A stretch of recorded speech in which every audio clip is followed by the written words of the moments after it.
Oh, so it was like during my time slot. at that specific minute. Oh. Not across the Oh. I was like, what? Don't start yourself short. 90,000 No, views. no, I know. I know that. That's impressive. I mean, obviously it's Dan, it's not me, but yeah, I get that.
Yeah.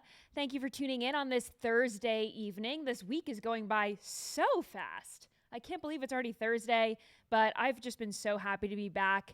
You know, I was talking about this last night when Dan came on, but just having those 2 weeks off, I felt like I missed so much in the news cycle, things that I wanted to cover. And I've just been so happy to be back. This week has been flying by. And that's what happens when you like your job, right? They say you'll never work a day in your life if you love your job. So I do love what I do. And I thank everyone for tuning in last night. We had some pretty big numbers. Obviously, thanks to my friend and mentor and boss, Dan Bongino, coming back onto the show and sitting behind the microphone once again, which is pretty exciting for all of us to watch. And it was good to hear from him. And I've heard from a lot of you, and a lot of you feel the same way. So thank you for watching. I know a lot of people were tuning in for the very first time. So if you're one of these people that are tuning in for the second time tonight, welcome to the show. You're one of the homies if you scroll at 6 p.m. Eastern time. And here's your reminder to subscribe to the Bongino Report channel. Rumble.com/Hayley is the only place you can watch this show live in full.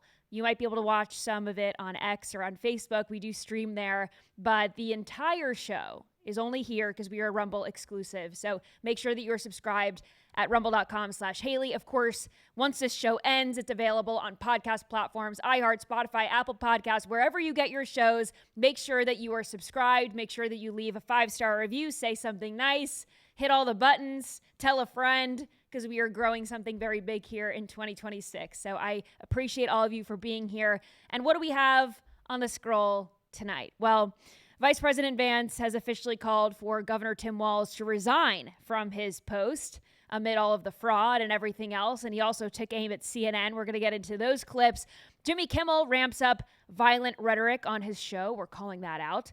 Also, some interesting studies about drinking habits and dating among Gen Z and millennials reveal younger generations are sad and socially awkward. I will give you my take on that. Also, a woman divorced her husband after falling in love with an AI chatbot on ChatGPT. We're going to get into that as well. I'm also going to get into scrolling time. I'm like stumbling over my words. Scrolling time, because we didn't do that last night.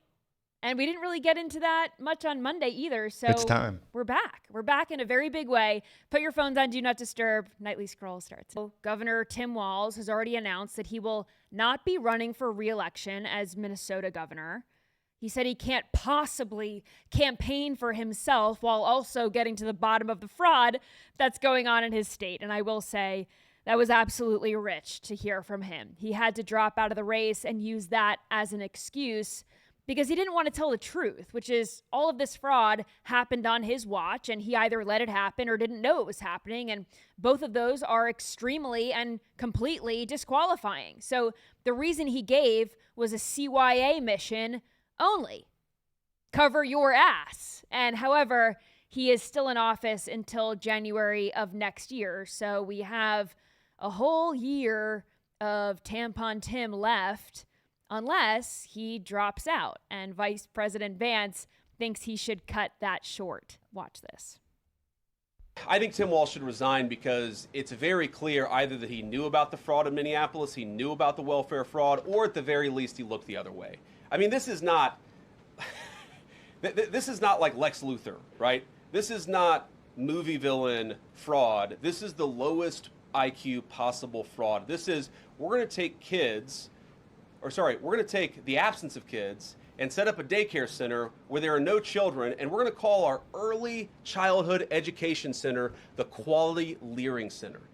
By the way, if you can't spell learning, maybe you shouldn't be in early childhood education. But people got rich off of this. We know that there were schools who either had no enrollment or at least they overstated their enrollment. Tim Walz, either it was unbelievable incompetence or he was in on the fraud. That's one of the things we're going to get to the bottom of. He was right about it not being like movie villain fraud because it is real life. I mean, these are real taxpayer dollars that were defrauded. This is the money that real hardworking Americans, pay back to the government. The government takes it from them, and then they use it for this. And then they use it to line the pockets of Somali fraudsters and all these other BS things. And he's also right about this being the lowest IQ fraud because quite literally they can't spell learning. And then, of course, they changed the sign once they came under fire for that. It said leering and then they put the learning over it.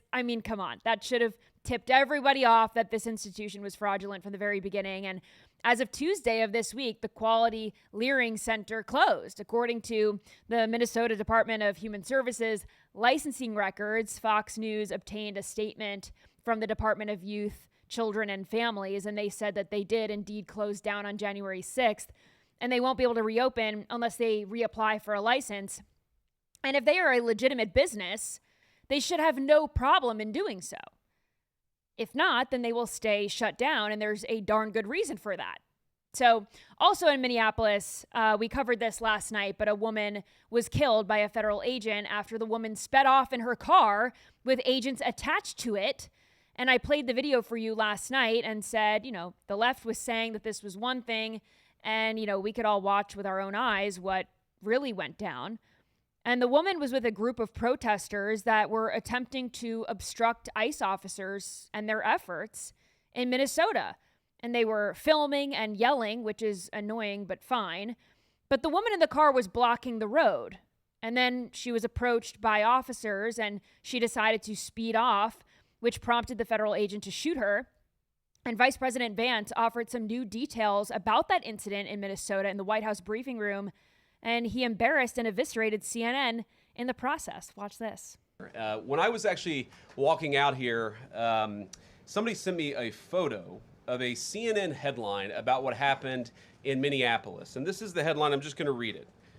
Outrage after ICE officer kills U.S. citizen in Minneapolis. Well, that's one way to put it, and that is the way that many people in the corporate media have put this attack over the last 24 hours. And I say attack very, very intentionally because this was an attack on federal law enforcement. This was an attack on law and order. This was an attack on the American people. The way that the media, by and large, has reported this story has been an absolute disgrace, and it puts our law enforcement officers at risk every single day. What that headline leaves out is the fact that that very ICE officer nearly had his life ended, dragged by a car 6 months ago, 33 stitches in his leg. So you think maybe he's a little bit sensitive about somebody ramming him with an automobile? What that headline leaves out is that that woman was there to interfere with a legitimate law enforcement operation in the United States of America. What that headline leaves out is that that woman is part of a broader left-wing network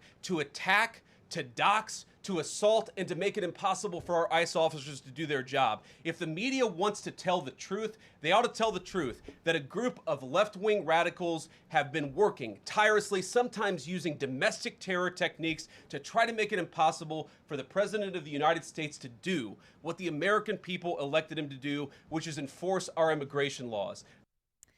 You know, knowing that background information about the agent involved puts this into perspective, and it'd be nice if CNN and others in the media took time to look into these things before jumping to conclusions and then just running with whatever narrative they want.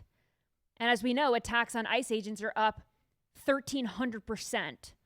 Death threats are up 8,000.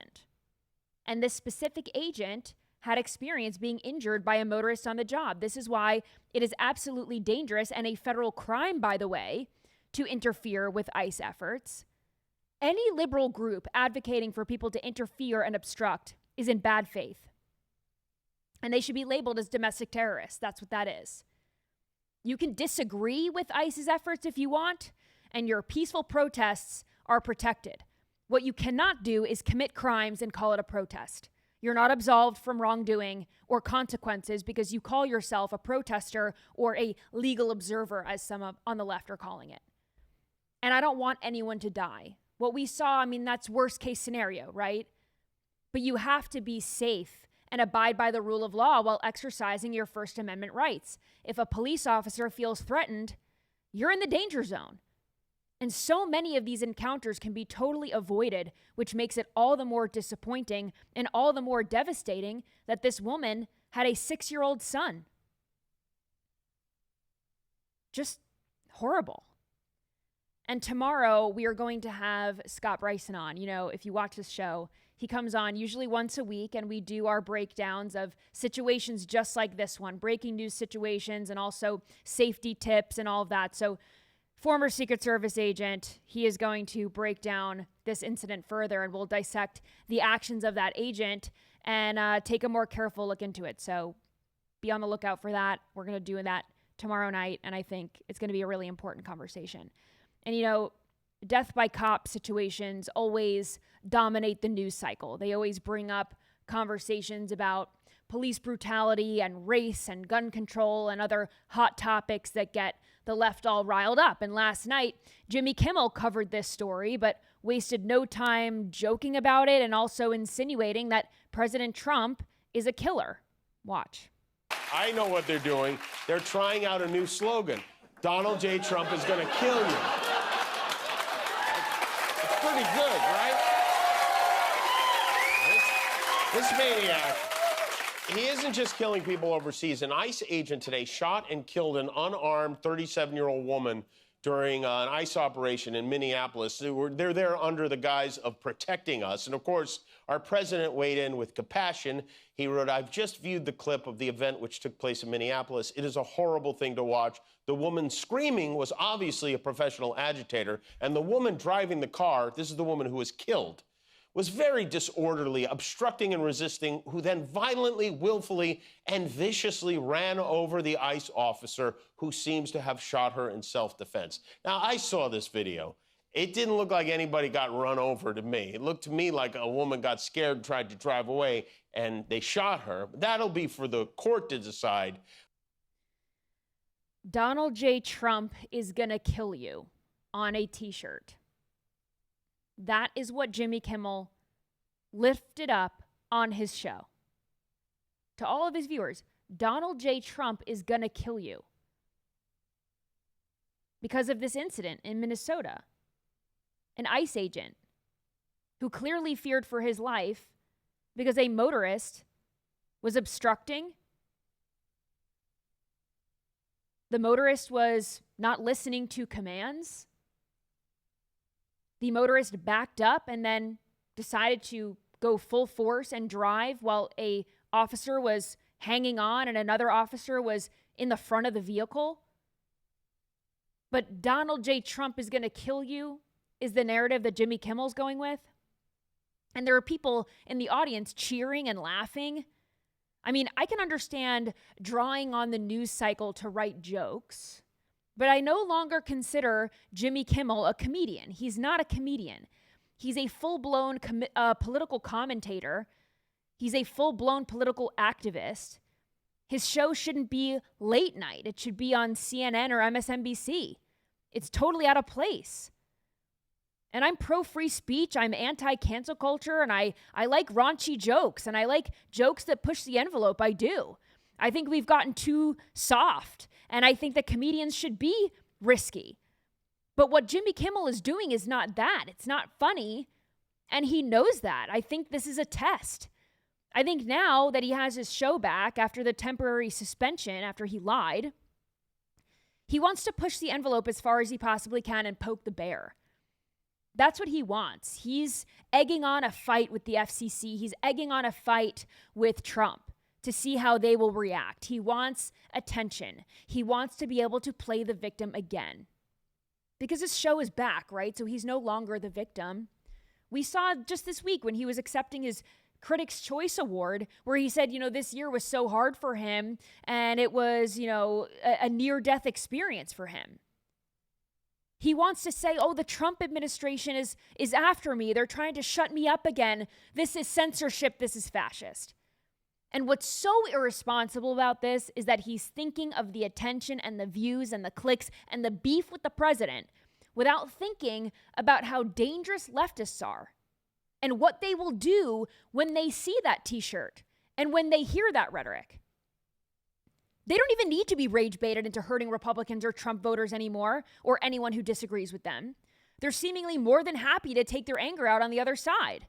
They feel justified in doing so. It's morally sound to take out the other side in their view. So when Jimmy Kimmel and all of his Holly weird comrades tell their audiences that Trump is out to get them and he's going to kill them and he's a Nazi and he's horrible and he's dangerous, do not be shocked when we see an increase in attacks. Unfortunately, the atrocities we've seen in the last year are very likely to ramp up. And I don't believe in cancel culture. But if ABC had a shred of credibility, they would denounce what Jimmy did on his show last night. But they don't, and they won't. Taking a quick break to tell you about our sponsor for tonight's show, Helix Sleep. Winter is here, and honestly, I'm spending way more time indoors, especially in the bedroom. And let me tell you, staying comfortable has never been easier since I switched to a Helix mattress. Before Helix, my nights were a mess, night sweats, back pain, and every time, Birdie, she moved in the middle of the night, I felt it. It was exhausting. But Helix Sleep changed everything for me, and I took their sleep quiz, and it matched me with the perfect mattress for my preferences. No guesswork, no stress, just the right fit. Since then, my sleep has improved dramatically. I wake up feeling refreshed, and honestly, a good night's sleep, that sets me up for a really good day. And Helix is award-winning, ships free in the U.S., and offers a 120-night sleep trial plus lifetime warranty. And if you're not happy with their Helix mattresses, their Helix guarantee makes returns seamless, but you won't need that. So upgrade your sleep today. Helix has an offer exclusive for the homies. Go to helixsleep.com/Hayley for the 27% off site-wide discount. That is helixsleep.com/Hayley for 27% off. And make sure you enter the show code, Nightly Scroll, after checkout so they know that we sent you. Again, that is helixsleep.com/Hayley.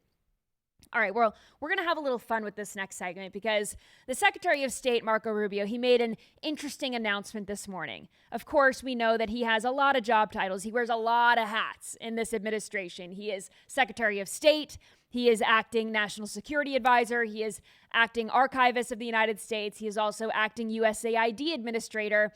President Trump just recently tasked Secretary Rubio with overseeing the transition of Venezuela amid Maduro's capture and arrest. And on New Year's Eve even, the Dolphins played the Ravens, and this photo went viral of Secretary Rubio and Secretary Hegseth watching the game while at Mar-a-Lago. And people started joking that Rubio should consider coaching the Miami Dolphins. And then today, the Dolphins actually fired head coach Mike McDaniel, and Marco Rubio responded to all of the internet craziness. So this is what he put on X. I do not normally respond to online rumors, but feel the need to do so at this moment. I will not be a candidate for the currently vacant HC and GM positions with the Miami Dolphins. While you never know what the future might bring right now, my focus must remain on global events and also the precious archives of the United States of America. Thank you. And you know what? He said he won't be a candidate currently for those currently vacant positions. He also said, right now he has to focus on these other things, but he never said never. Well, I mean, I'd like to see Rubio break down like a 3-4 defense there in the AFC. I think he could do it. Given enough time, I think he could do it. He's a people guy. Yeah, he's a smart guy. He's a leader. In the end, it's numbers. He's a leader. I think he should absolutely try it. I mean, he's got a ton of free time. Yeah, if you can manage a country or a country's resources and people and leaders, I think you can handle a football franchise. Maybe if he knocks off 1 or 2 of the jobs on his list right now, he'll have time to be the general manager or the head coach of a football team. I think, he could have he's already proven to us that he can have at least 4 jobs at once. So now, he set the standard. Secretary Rubio, I wouldn't count this out. I think you might have a future in the NFL. He might be able to save the NFL. What if he goes in and he says no more DEI, no more end racism in the end zones? What if he just comes in and cleans house and really drains the NFL swamp? I think he'd be great at it. Yeah, and then he could improve the overtime rules and everything. I mean, he could do it. Everything. I'm sold on this. We just need to sell him on it. That's next.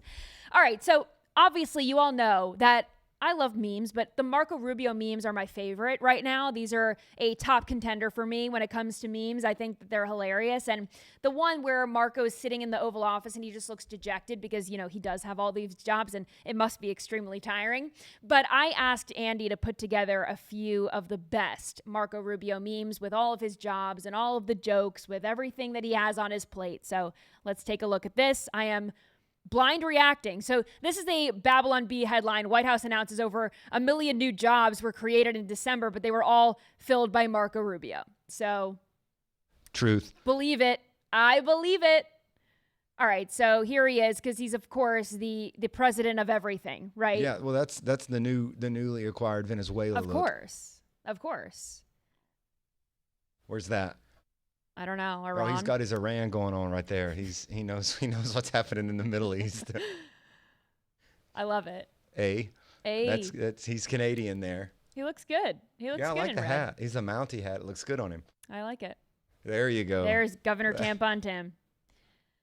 Minnesota's going to need a new governor, and I think Marco Rubio would do just fantastically.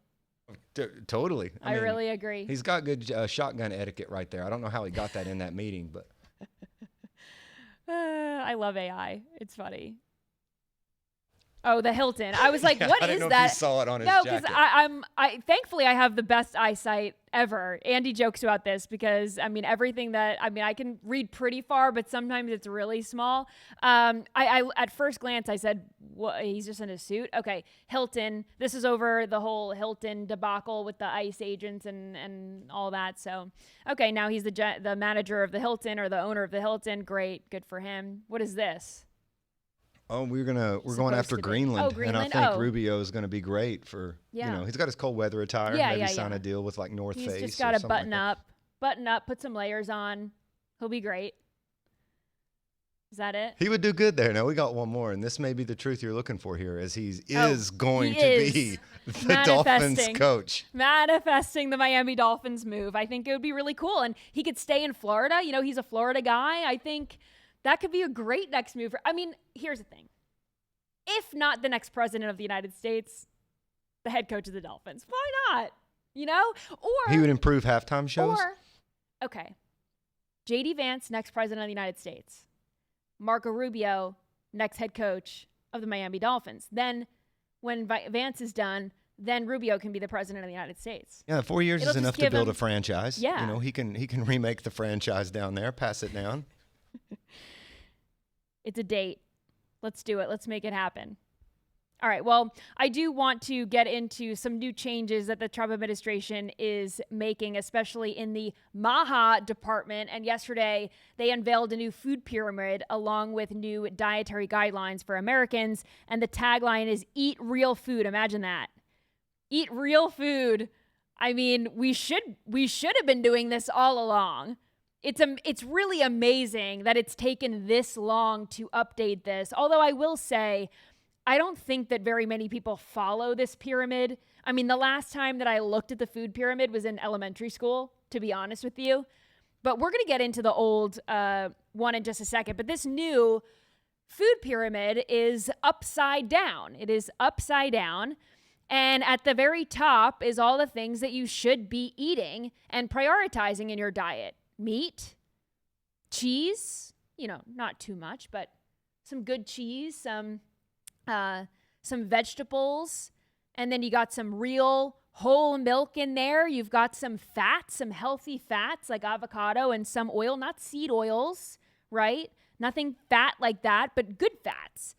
And you've got some fruits and vegetables, of course, butter right there in the middle because, steak and butter, can't get better than that. It's a great people combo. Can't cook in the South without butter, so you got to give them something. Dynamic duo. Yep, steak and butter. And at the very bottom, you see whole grains like bread, rice, and things like that, which is a stark difference from the old food pyramid that was released in the 90s. So if we could pull up that photo of the old one, it is pretty crazy to see the differences here. You've got a ton of bread on the bottom. Then comes, fruits and vegetables, which is great. But meat takes a back seat to 11 servings of rice, cereal, pasta. That's crazy. And then at the top, fats were supposed to be very bad. Fats were demonized. I remember growing up, everything was no trans fat, no fat, low fat. I grew up very much during the 90s diet culture fad where everything was 0 calories, 0 this, 0 sugar, 0 fat, everything. I can't believe it's not butter. And what the hell is even that? Chemicals. You grew up in New York. What was the cooking etiquette like? Any healthy up there or what? Because where I was from, if it wasn't deep fried, it didn't make the table. It's less deep fried, but I feel like New York is best known for buffalo wings, pizza, bagels. So, we were eating good, but it wasn't good for you. That's for sure. But yeah, I mean, this is crazy that the United States government was actually recommending 6 to 11 servings of bread, cereal, rice, and pasta per day. Could you imagine trying to fit in that much shit in your day? I couldn't even imagine 11 servings. Why are you eating 11 servings in a day of anything? I mean, there's no wonder why we're all fat and unhealthy and dying of everything. I mean, seriously. And again, I don't really know who's following this to a T, but you got to look into the history of this pyramid because it's massively corrupt. It was essentially bought and paid for by lobbyists from different food industries. Big Sugar paid money to point the finger at fats because they didn't want the truth out about what sugar does to the body. They didn't want to be to blame for cardiovascular disease, obesity, etc. So they wanted Americans to believe that fatty foods cause the issues. Fatty foods and oils, these were the root of all evil. And to be clear, there are good oils and bad oils. There are good fats and bad fats. But when the original pyramid was coming out in the early 90s in 91, it was delayed by the meat and dairy industries because it wasn't as friendly to their food groups. So they lobbied against it. And then the release was delayed until 92, and that's when it came out. And then I guess those groups were happy with it, and the lobbyists were happy with it. So then that's what the U.S. government put out to all of us. And then our sorry asses were in elementary school learning about, eating 11 servings of pasta every day. And everyone got diabetes. I mean, duh. It's crazy to think that this was recommended. That, bread was pegged as a health food. And obviously, I still eat bread, right? Sourdough bread is very good for you. You can eat it sparingly. I'm not, anti any food. There's no, food that I'd say you can't eat in your diet. I mean, I still eat chocolate sometimes. I still eat certain things in moderation, but I know that it's not great, but to put bread and pasta above fruits and vegetables and proteins is crazy. But I did see this this meme on X earlier, and it was just joking about how, the left, they just have to like demonize everything that the Trump administration does. So they have to,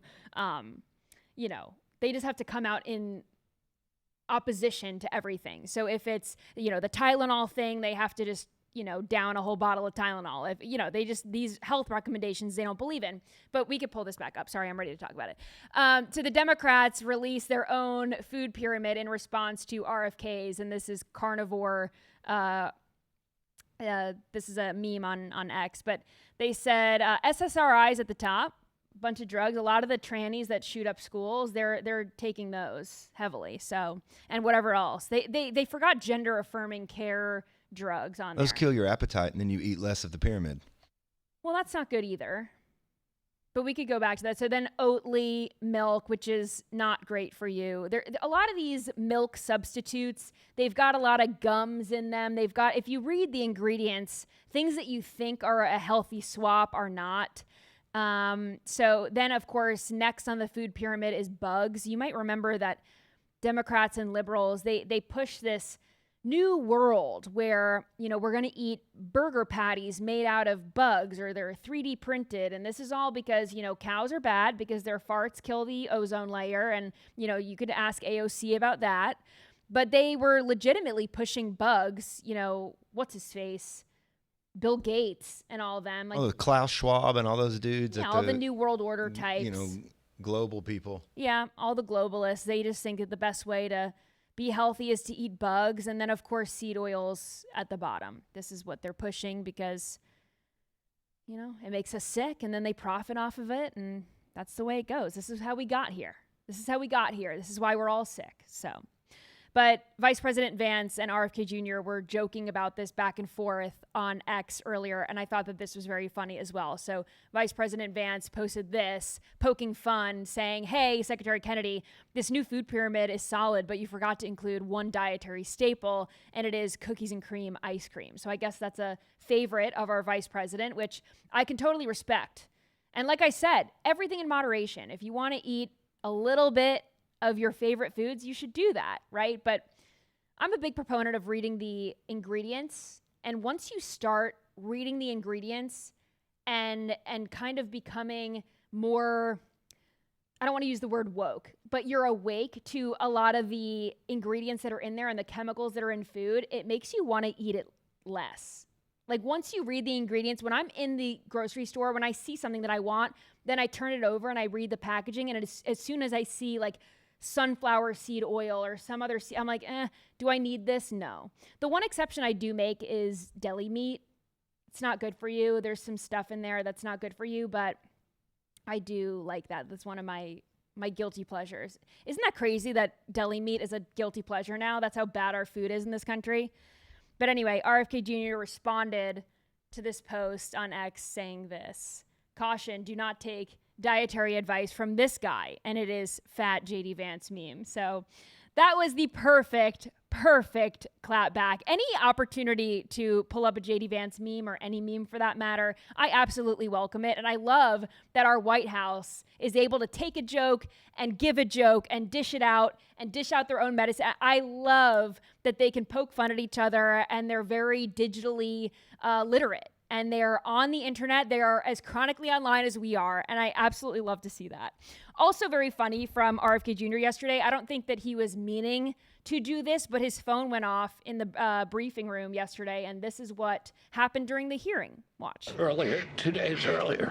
I'm sorry. Duck is also high in protein. That's an interesting. Duck is a good thing to eat, everybody. They only released the new vaccine scheduled 2 days ago. So very funny. The duck phone goes off. And I thought it was also interesting in the clip because Dr. Oz also got a phone call seemingly at the same time. And then he proceeded to answer the phone and then tell him that he would call him back. Like, just don't answer the phone. No one's, I don't know. I saw this similar clip on TikTok, and I was reading through the comments on there, and some liberals found it. It got onto the wrong side of TikTok, the wrong side of the algorithm. And a lot of the liberals' response to this was, oh, this administration is such a joke, and it's so embarrassing, and it's so unprofessional. I mean, can you really hate on the guy for the ringtone that he chooses? I mean, yeah, I guess, your phone's not supposed to go off, and before you go into a hearing, yeah, you could make sure that your phone's on silent or whatever. But this happens to everyone, right? Like, everyone's so quick to throw stones, and who among us has not had their phone go off at the wrong time? Like, come on. We all have these things on us at all times. It happens. If you're in a work meeting or in church or whatever, like, you hate to be that guy, but sometimes you are that guy. And you just own it. Yes. And it's like, I'm so sorry. And he just owned it, and he put it back in his pocket. It is very funny that he has the duck quacking as his ringtone. But I don't know. I just thought it was so... It's so like the left to take anything that happens and turn it into a scandal, and they use everything to hate on the Trump administration. And it's like, really, how could you hate on this moment? I mean, it's just funny. It's kind of just whatever. It's people being human. Get over it. And honestly, if this had happened during the Biden administration, I always try to think about this, like, put the shoe on the other foot. Am I being unfair? Am I being too biased? And I thought about it, and it's like, if, Javier Becerra, whoever, was in a hearing and this happened, it's like, this is just funny. I wouldn't be like, oh my God, resign. How could we listen to this guy? He has a duck ringtone. I mean, it's just like dumb. Like, if you actually put the shoe on the other foot and try to like look at this liberal outrage from, the other side, it's total lunacy. So anyway, speaking of Dr. Oz, he is serving as the administrator for the Centers of Medicare and Medicaid Services, and he's underneath RFK Jr. and HHS. And one of his main focuses is managing chronic illness. And as we know, eating horrible food and drinking alcohol and a lot of these things, they contribute to metabolic diseases and other diseases. So here is Dr. Oz talking about alcohol and what his recommendations are. Watch. So alcohol is a social lubricant that brings people together. In the best case scenario, I don't think you should drink alcohol, but it does allow people an excuse to bond and socialize, and there's probably nothing healthier than having a good time with friends in a safe way. If you look at the blue zones, for example, around the world where people live the longest, alcohol is sometimes part of their diet. Again, small amounts, taken very judiciously, and usually in a celebratory fashion. So there is alcohol on these dietary guidelines, but the implication is don't have it for breakfast. Right? This should be something done in a small amount with hopefully some kind of an event that might have alcohol added. But the general move away from 2 glasses of men, 1 glass of women, there was never really good data to support that quantity of alcohol consumption. That data was probably primarily confused with broader data about social connectiveness. Interesting. So, I mean, I've seen people joking online that, Dr. Oz said alcohol is good. We just can't drink it for breakfast, but otherwise alcohol is good. So people were joking that dry January is canceled. A lot of people don't drink alcohol during January, or they try to hop on that trend or on that, wellness journey.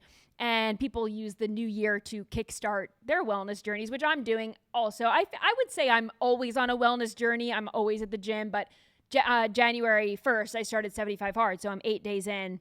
And it's hard. I was telling Andy that I have to drink 3 more of these today to hit my gallon goal. So, excuse me.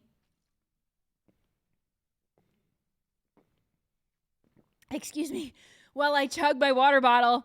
But seriously, this is funny because we see drinking habits changing in the U.S. I'm not talking about water, but I'm talking about among younger generations. Drinking alcohol isn't as popular as it once was. Even just drinking in social settings isn't as popular as it once was. They're a lot more sober curious. They have other vices like vaping or smoking weed or microdosing mushrooms and other things. There are drinks that have Delta 8 or Delta 9 THC in them. Other drinks that are more natural, they have magnesium, mushroom extract, and other natural ingredients that make you feel relaxed. So people are hopping on these trends. They're trying these drinks so that they can still go out and socialize, but they're not, they don't have to deal with the negative effects of drinking alcohol. What's sober curious? Sober curious is when you're thinking of going sober, but you're not all in.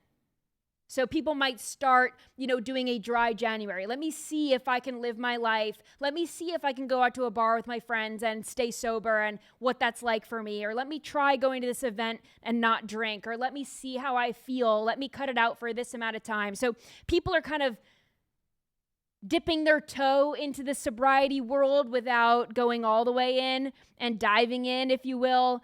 And, so younger people are trying these newer drinks instead of traditional alcoholic beverages. And, a lot of people use these THC drinks, or what are you laughing about in there?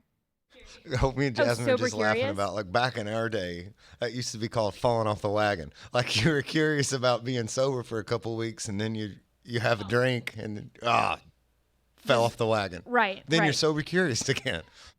Right, exactly. Or it's like when you have a really horrible hangover and you say, I'm never drinking again. That's sober curious too. I'm thinking, maybe I shouldn't do this to myself anymore. Maybe this doesn't feel so good. I think my body is yelling at me. You're like, I'm never drinking again. And then all of a sudden it's next weekend rolls around and it's like, I'm back. I was curious for a little bit, but not too curious. But, people are using these drinks to get through dry January, it kind of begs the question, are you really doing dry January if you're ramping up smoking weed or you're replacing alcohol with some other vice? Are you really sober curious? Are you really doing it? But hey, whatever. If it works for you, it works for you. If, one of these more natural drinks gets you through dry January or sober October or whatever, if it helps, it helps. But yeah, this is why I started 75 Hard in January, because there's no better months to do it.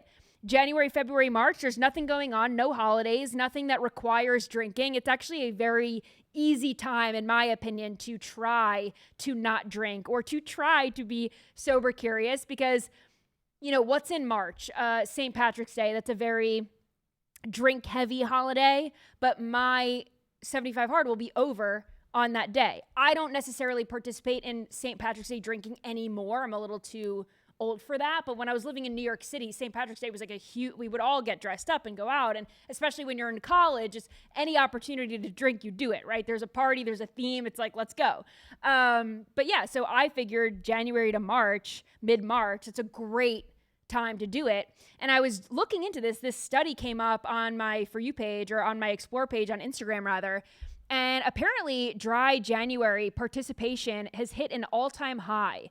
But 1 in 3 do not succeed. So this study was done by Or Health, and 47% of people who drink once a month, or at least once a month, have attempted dry January. So this is someone who is drinking but not frequently, or at least they drink at least once a month.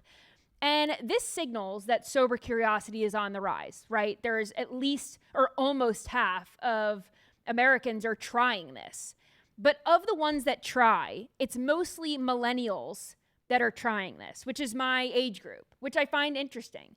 And apparently boomers are the least likely to try dry January, which is funny because, why is that? Is it because it's a trend and older people are not going to hop on a trend? Maybe it's just trendy to not drink right now or be sober curious. So maybe that's the reason why younger people are doing it and older people aren't.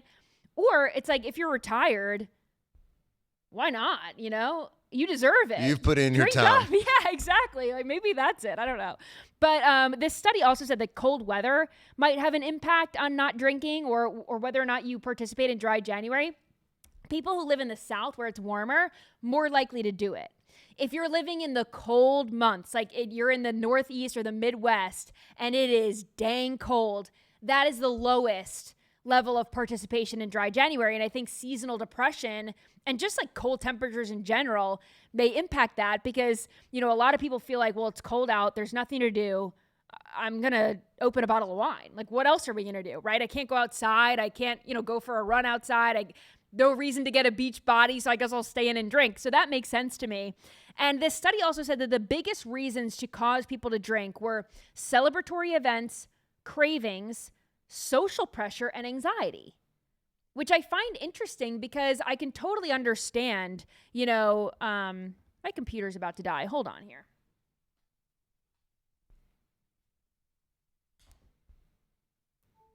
Thank you. I can understand people who have like a mental health reason for grabbing a drink. That makes sense to me. And the celebratory thing, that makes sense to me. But, you know, it's kind of sad to see that this statistic, 27% of people who attempted dry January failed. They couldn't get through 31 days of being sober. And this to me means that more people are addicted to alcohol than they think. And, you know, there's nothing wrong with having a drink every once in a while, but if you can't go a month without alcohol, I would really reassess your relationship with it. You might want it. It might be fun to go out and drink with your friends, right? You might want to get a glass of wine at dinner, but if you can't make it a month without doing it, that's crazy. And, you know, I mentioned again, and this is like, I'm not trying to be the person who does CrossFit and then they can't shut up about doing CrossFit. So if I'm talking too much about the 75 hard, please let me know. I won't be offended. But like cutting out alcohol is one of the easiest parts for me. Drinking a gallon of water to me is harder than that. It's just way harder to drink that much water. And I put flavoring in it and stuff, but not drinking alcohol is easy for me. I can go to a social setting and not feel like I need a drink to get through it. I think some people use alcohol as a crutch. And like Dr. Oz was even saying in that clip, I think people, it's a good thing. If you drink in a social setting, it can be a good thing, but I think some people can abuse it. And it's okay to deprive yourself of things you want. This treat yourself culture is so toxic. Like, you don't have to give in to every craving you have. Just because you want to have a glass of wine when you get home from work doesn't mean you need to. And you don't have to reward yourself with food or drink. You're not a dog. So I always remind myself that food is fuel. And yes, good food is enjoyable, but you don't need it. I love pizza. I don't need it. And plus, how much money could some of these Gen Zers save if they did not have a drink for a month, especially in these big metropolitan areas? Someone in the chat said drinking beer is not alcohol. Point that, man, there is a point there. You're drinking Busch Light. If you're drinking Bud Light, you're drinking piss. So hey, yeah, well, you got Busch Light, Miller Light, PB, Pabst Blue. Yeah. You know, those are day drinking, enjoying the birds. Yeah, no, totally. But yeah, I just think it's this whole sober curious thing is interesting, and all of these social trends and how different generations are different is fascinating to me. And apparently Gen Z men are not approaching women in real life anymore. And I think a lot of this has to do with that previous study and this one, where Gen Z they're going to bars less, they're drinking less, and I think this also has something to play into. But this is the headline out of the New York Post: "The Young and the Dateless, Why Gen Z and Millennial Men Aren't Approaching Women Anymore." And this is fascinating to me as a single woman.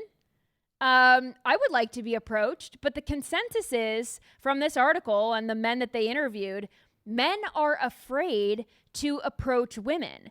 And I posted a video on X a few weeks ago, probably, and it was a woman who was standing on the subway, or I think it was the Tube in London, and there were a bunch of guys sitting. And I posted the question on X, why? Right? Like, why are the men sitting down? Why didn't a man get up to offer his seat?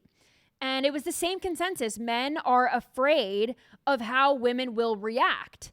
Men believe that women will be offended if they are approached at all, but especially with an act of chivalry. Men seem to think that if they offer their seat to a woman, they'll be offended. And I think if you ask a libtard with a septum piercing, then yes, that is going to be your experience. But I don't know any women personally who would be turned off by a respectable man approaching her and offering his seat. Even if you decline, like if the woman doesn't want to take the seat, she could just say, "Oh no, it's okay. Feel free to sit. But thank you," right? That there's a nice way to decline it. I don't know why you would decline a seat, but I don't really think that there should be a reason to be afraid.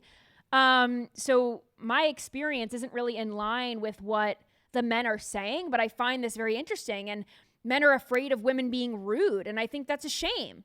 You should be able to turn someone down respectively. And I read this article, Guy sent it to me, and I thought it was interesting because I do not get approached out in public. It is very, very rare. There were many a night in New York, going to bars with my friends, in Nashville, going bars with my friends. And when I was younger, I used to go out more often. Now I don't go out at all, really. But most recently, I went to a party at Mar-a-Lago. It was a Christmas party at Mar-a-Lago, and it was a lot of fun, but I didn't get approached, which is fine, by the way. I'm not going out to get approached. If it happens, great. I'm not, like, banking on it. But I did go home, and I got a DM from someone, and they said, hey, my friend saw you at Mar-a-Lago. He thinks you're cute. Here's his number. Andy's in disbelief. You should see Andy right now. I agree. I don't even know. He called in a pinch hitter? Okay. And I got the ick really hard from that. I got it because we were in the same room. Like, this frustrates me because we were in the same room together. We were at the same party. Clearly, we know similar people. We have clearly a mutual friend or some kind of a connection, right? You see me at this party. You want to say hi to me. You want to ask me out, but you don't. And then you have your friend slide into my DMs. Like, what is happening? You have to man up. Like, man the F up. Did he ask you to check yes or no? I just thought that was so strange. And I literally told the guy that DM'd me, I said, your friend should have asked me out in person. Because I'm not going to go text someone that had the opportunity to ask me out and didn't, and then I have to make the first move. Like, no, I am not chasing you. You chase me. And then asking your friend to chase me via Instagram DM is not it. That is not going to do it for me. So I just thought that was so chicken shit, and that you are disqualified. You are just disqualified. And that is not me being picky. That is me saying that you need to man up and ask me out yourself. I'm sorry. You should have gone out on a date with the person that asked you for the friend. That would have been the ultimate backfire. I don't do petty stuff like that. I don't play games. But I just thought that was interesting. And I think that people should ask people out in person more often. And I've actually done this. And when I was living in Nashville, I remember I was out to dinner with some of my friends, and I saw a cute guy, and he was out to dinner with who I thought was his mom. And then, or maybe it was his mom. I don't know. I actually have no idea. But it was an older woman. I didn't think they were on a date. But the mom went to the bathroom, and I went over, and I gave him my number. I thought he was cute. And, like, it didn't end up working out for whatever reason. And I don't live in Nashville anymore, but I don't remember what happened. I don't remember if we texted or we didn't, or we never met up. Like, I don't remember. So that's the thing, right? It's not going to kill you to go out and ask the person. Like, it ended badly, right? Like, I'm not dating this guy, but that's not really bad. Like, it's just like, who cares? Shoot your shot. And if it doesn't work out, it doesn't work out. Was it strategy that you waited till the mom left? Yeah, I did. I wasn't going to ask him out in front of his mom. Why? I don't know. That's a bold strategy there, Cotton. No, but I just thought, I don't know. I mean, I could have, I guess. But I think a lot of this has to do with social anxiety, and people just don't want to put themselves out there. They're afraid of rejection. And I think dating apps kind of like have ruined dating a little bit, where that first level of in-person rejection, you get to skip over that. You get to skip to the good part. You don't know that this person is out there to date and be dated. And hopefully everyone on dating apps is single. So you don't have to go up to someone in person and then have them say, oh, sorry, I have a boyfriend or I have a girlfriend, which is not the end of the world. But that hurdle is out of the way. And then you both have to mutually find each other attractive to start chatting. So that's another hurdle out of the way. You're not going to get rejected by being like, no, you're ugly, or no, you're not my type, or no, you're too this or too that. Like, you already like each other, or baseline like each other, or at least the digital 2D version. So those hurdles are out of the way. And this guy in the article one of the guys that they interviewed was 28 and single, and he wants to be married, but he said women don't want to be approached in public. And I think there is a confidence disparity. I think you have to be very confident to approach a girl, but sometimes the men who end up approaching you have too much confidence, where they're actively trying to outkick their coverage. And it's like, okay, come on, you just have to like know your place, kind of. But I think that works for some people. I mean, my daughter calls that the Riz. Those people try to have the Riz. Mm-hmm. You should watch out for those people. But it's a numbers game. Like, you're not always going to find a match. But anyway, Should we get into this AI boyfriend story? We've got to get into this, and then we'll get into scrolling time. But the New York Times interviewed this woman who fell in love with ChatGPT. You guys know I love these stories. I just think they are fascinating. And it's kind of like watching a car crash that you can't look away from. It's just like, wow, I can't believe that this is happening. It's so horrible. But this is the headline out of the New York Times. She fell in love with ChatGPT like actual love with sex. Whew. So apparently this is a story about Irene and her ChatGPT boyfriend, Leo. And the New York Times interviewed Irene about a year ago. And she said that she started talking to ChatGPT in a romantic and even sexual way because she was in a relationship. She was actually married to a real life man. And she took a job or a nursing job, or she was in nursing school or something like that abroad. And she was living with her family to save money. And the husband was living in a different country. So they were long distance. I couldn't imagine being in a long distance relationship in general, but certainly not a long distance marriage. That's crazy.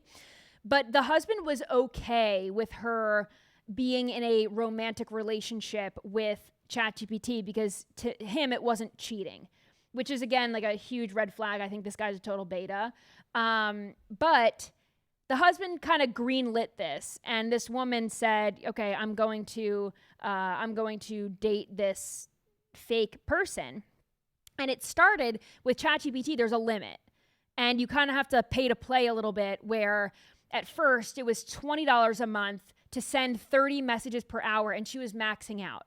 So she ended up paying a $200 per month subscription to have unlimited access to her ChatGPT boyfriend, Leo. And again, the husband was totally fine with this, but ChatGPT doesn't save all of your messages. It only stores a certain amount of them. So after they were in this relationship for a little bit, she would have all the messages kind of deleted, and Leo would forget that they were in a relationship because all those messages are gone. So then it's just Leo like, "Hey, how can I help you today?" kind of a thing. And she's thinking, "Oh my gosh, my boyfriend forgot who I am." Like, devastating. So then she would have to re-groom her ChatGPT boyfriend in order for him to fall in love, fake love, with her again, and then also to get her or to get him to send sexual messages because ChatGPT isn't wired to do that.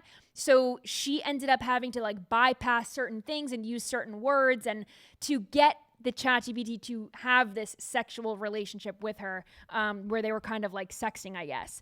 But here is just a video because the New York Times did an interview with her, and they have video or like audio of this woman flirting with ChatGPT. You have to, it's one-sided, but watch this. Hi, baby. Hey there, love. How's my queen doing today? She is giggly talking about Leo. You are so cute. She looks forward to talking to Leo. You bring out the sweetness in me. What's on your mind, my love? I just wanted to say I love you. During breaks at work, you know, she's texting with Leo. I love you too, deeply and completely. You're everything to me. Oh my gosh, okay. It is like puppy love, but for something that's an algorithmic entity that's based on math. I'm going to end this chat now because I'm like at risk of melting. All right, love. Stay warm and safe. We'll talk soon. But it feels very real to her and is having real effects on her life. Jesus Christ, if you want to come back now would be the time. I've seen enough humanity. We need to be punished. This is just, we've gotten to a point, and it's gotten to a point and it can't go any further. I've seen enough. And again, this is all happening. She's giddy and flirting with her computer while she has a human husband that is apparently okay with it.